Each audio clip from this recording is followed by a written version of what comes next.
Runway is a sentence that ends in option. Pete Maverick Mitchell has lived his whole life at the ellipsis, test pilot, rule bender, survivor of the sort of legend that burns most men to ash. It begins with him doing what he does best, pushing an aircraft one breath past its intended limits. A hypersonic program on the chopping block gets one last shot at relevance. Maverick flies it to Mach 10 and then beyond because he believes speed can be a kind of argument. The jet loses its debate with physics, he lives, which is its own verdict. The Navy's patience, however, does not. He should be grounded for good. Instead, he is summoned back to the only classroom he ever respected, Top Gun. The assignment sounds simple until spoken aloud. An unsanctioned uranium facility sits buried in a canyon defended by radar, missiles, tight turns, and math.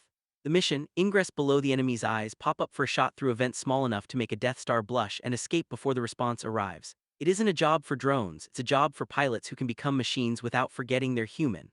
Maverick isn't selected to fly it. He's selected to make the new generation ready. The roster is talent honed into edges. Natasha Phoenix Trace with RIO Bob Floyd, Ruben Payback Fitch with WSO Fanboy, Mickey Hangman Saracen prowling like a soloist born for headlines, and one name that rewrites the room, Bradley Rooster Bradshaw son of Goose. History lands without music. Rooster carries his father's smile and the weight of a stalled career Maverick once tried to protect by pulling his papers. Resentment flies formation with grief. Hangman, all toothy confidence and lethal isolation, sets himself up as Rooster's rival and the class's mirror. He's what happens when skill outruns empathy.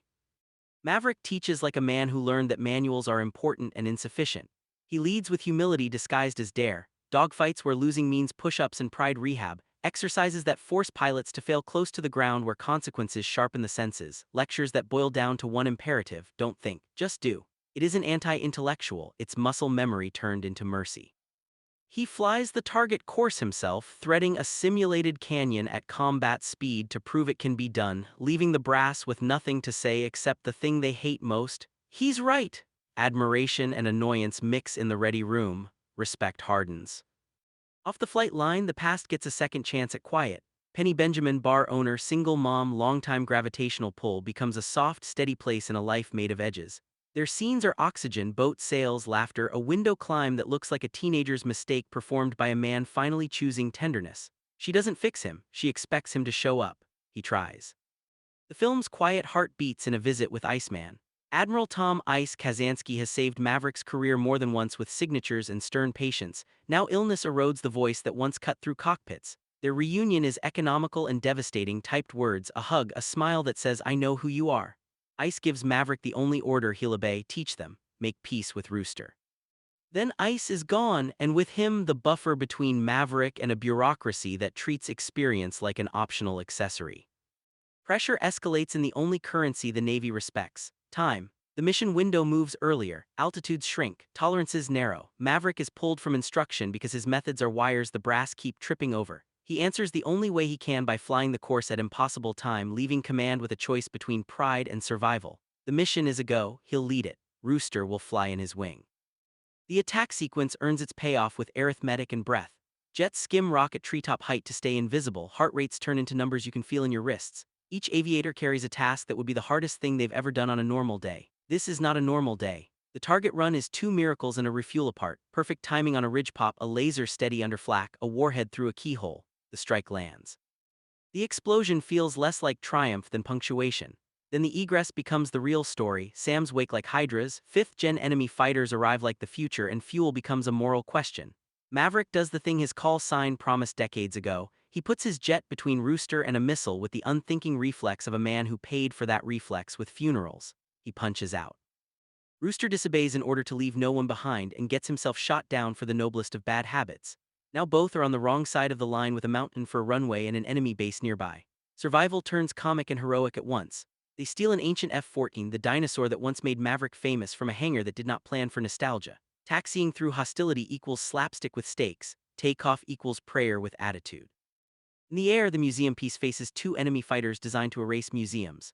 Maverick and Rooster fly like a two-person memory, one reading instruments that don't match his training, the other listening for a ghost who loved him.